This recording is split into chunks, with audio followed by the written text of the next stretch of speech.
So as you guys saw in last night's video, Remainers completely lost their mind over Boris Johnson's decision to prorogue Parliament to be able to deliver Brexit. Now, their campaign is fully funded by a lot of powerful people with certain agendas, and there are a lot of activists that they have who that's basically their full-time job. One of them is Femi. Femi is quite well known on Twitter and on TV. He's the Remainer who goes around and annoys people for a living. And my job is to annoy people like him. The other day he decided to call LBC Radio when Nigel Farage was hosting his show. But Femi decided to, instead of like a normal person, call and have a normal discussion and a civilized debate, he decided to hide his identity and call as a pretend American called Sean. Well, Sean, the people voted to leave. They didn't vote for, sort of multiple option series of choices. I'd also point out to you, Sean, that 498 MPs voted to trigger Article 50, which said we will leave on March the 29th with or without a deal. These MPs have reneged on the very thing they voted for. Nigel. But ultimately, you yourself have said that this deal would be not the will of the people, right? No, Sean, let's just repeat it, shall we? The deal is an abomination, all right? You and I are agreed on that. So you think it would be undemocratic to leave with that version of Brexit, right? I think it's a very bad deal. I think it costs us money, and it doesn't make us free, and therefore... Which means, Nigel, that if there are versions of Brexit that are incompatible with the will of the people, the only opportunity that this country has had to say what sort of Brexit it will and will not accept is the 2017 general election, in which the vast majority, 54%, voted for parties whose manifestos ruled out a no-deal Brexit. So stop lying to these people. People in this country did not want a no-deal Brexit. In 2016... Sean, 498 MPs, a parliamentary majority of 384, voted for us to leave with no deal if necessary, and then they reneged on it. And Sean, that's my problem. So Nigel, are you telling me that the will of those 489 MPs is more important than the 54% of the British people who told Parliament, do not take us out of the EU without a deal? Now, I think that's what's important, the will of the people. When people vote in general elections, they vote for parties with very, very big manifestos. That argument doesn't work. I think it does work. We voted in 2016, the manifesto said, the referendum said leave or remain in the EU. Now, concretely, what that means is we end 724 pages of international treaty. Now, that's a very complicated thing, arguably far more complicated than our manifesto. But that manifestos that the majority voted for explicitly said, we will reject no deal. Labour's manifesto said it. The SNP said it. The Lib Dems said it. This is not the will of the people. Your entire thing is based on the idea that there are versions of Brexit that are not compatible with the democratic will.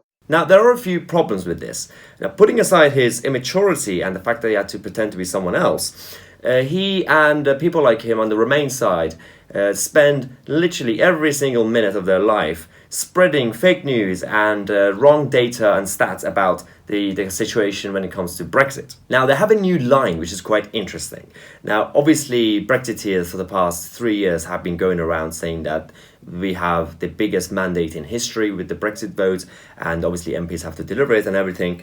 Now, Femi, obviously, as you saw in the video, is now saying that in the 2017 elections, more people voted for parties that rejected a no-deal Brexit. Well, it's not true, is it? Firstly, MPs voted to approve the 2016 EU referendum. Then the vote happened, and 17.4 million people, the biggest mandate in British history, voted to leave the European Union. Then the MPs got together and approved that vote. And then MPs voted to trigger Article 50. Now, part of the document in Article 50 says that obviously we have the 2-year process and the deadline to leave the European Union. In the meantime, during that process, we are negotiating with the European Union to get some sort of deal. If that doesn't happen, then we will leave without a deal. And MPs voted yes. But they don't really care about democracy.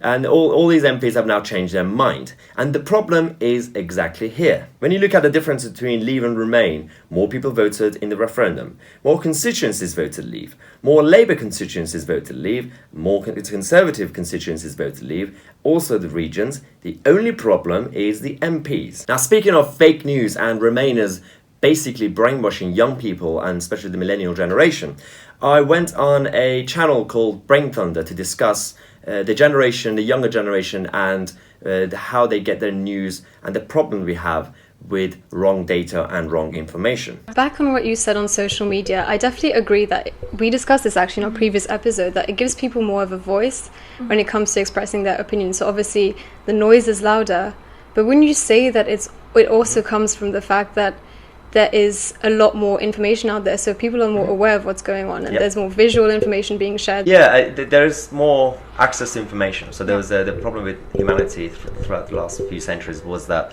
information was only concentrated with the elite, and only some people knew all the information and what was happening. So it's good that all of us now have access to information and what's actually happening.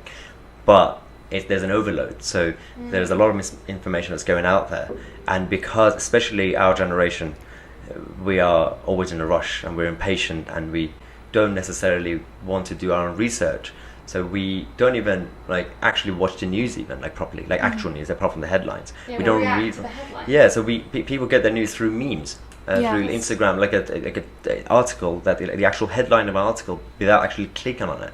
So they say, well, for example, that this paper or this meme says that this politician is that, so I believe it. Exactly. Without realizing what the actual fact is. No, I think that's a sign of laziness? Absolutely. We are becoming more intellectually lazy, and it does have to change. Now, that is absolutely true. The problem with a lot of Remainers, especially those that haven't accepted the referendum result, is that they are intellectually lazy.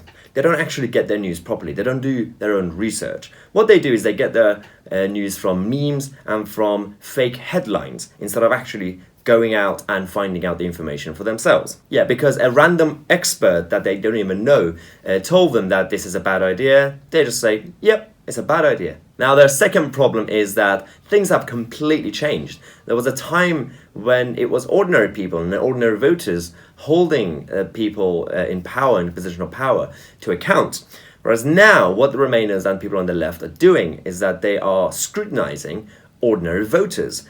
And they are basically targeting them and saying, well, you don't know what you voted for. You don't know enough to even take part in democracy. So the narrative and everything is now changing because of it's the mainstream media and the people, the elite, who are now running the narrative. So when you had governments or kind of systems where, even in the West at the time, where you had to they were here and people were here, and they were powerful, real power, and people didn't have much say, then people, the main focus and narrative was to try to hold them accountable. But now, it's gone the other way around, whereas it's the powerful elites, whether it's the media or other areas, that people who are being scrutinized are no longer politicians, they're the voters.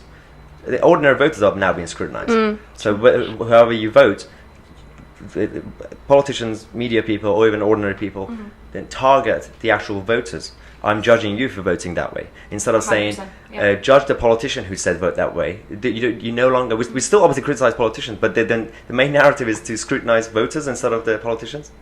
And yes, this is their biggest dirty tactic, but it doesn't actually only apply to the millennial Remainers, or even the ones that are supposed to be more grown up and more mature. They've also completely lost their mind. Look at Stephen Fry. He tweeted this yesterday. Stephen Fry's reaction to Boris Johnson delivering Brexit was a sick, cynical, brutal and horribly dangerous coup d'etat. Children playing with matches, but spitefully, not accidentally. Gleefully torching an ancient democracy and any tattered shreds of reputation or standing our poor country had left. I mean, seriously, dude, calm down. We're all gonna be fine, trust me. Now, over the next few days and weeks, we're going to be covering all these issues every day at 6 p.m. on this channel. So if you haven't subscribed yet, make sure you subscribe. And make sure you check out the Brain Thunders channel as well. I'll put the link in the description. It's a good channel. They talk about millennials and the political issues around them and everything basically regarding millennials. So it's good to know that. And as always, if you want to follow me on social media, Twitter, Instagram, the links are somewhere here. And if you want to support the channel, you can become a member of the Cabinet Club. The link will be in the description. And as always, don't forget to subscribe and click on the notification button next to it so you get notified when I release a new video. And I'll see you tomorrow with a new video.